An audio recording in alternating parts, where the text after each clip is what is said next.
আমার ছোটবেলাটা শেষই হতে চাইতো না। আমার ওই ছোটবেলাটাই যেন আমাকে আঁকড়ে রাখতো। আমি বিয়ের পরেও কিন্তু শুকতারা রেগুলার পড়তাম। উল্টো রথ টুল্টো রথ পড়েছেন আপনি? উল্টো রথ বরঞ্চ বিয়ের আগে পড়েছি। প্রসাদ। উল্টো রথ, প্রসাদ, নবকল্লোল সেইসব বিয়ের আগে পড়েছি।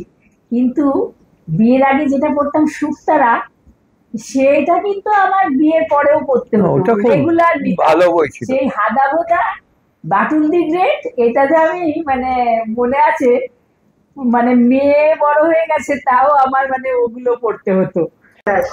আমার তো শুকতারা ভীষণ প্রিয় ছিল। তাছাড়াও কিশোর ভারতী, শিশু সাথী, সন্দেশ, অনেক পত্রিকা পড়তাম। তোমরা কি কেউ এগুলোর নাম শুনেছো? আমি ছোটদের বলছি, তোমরা কি এগুলো পড়েছো? আমাকে জানিও তোমাদের কারো এইগুলো ভালো লাগে কিনা বা পড়েছো কিনা, জানলে আমার খুব ভালো লাগবে।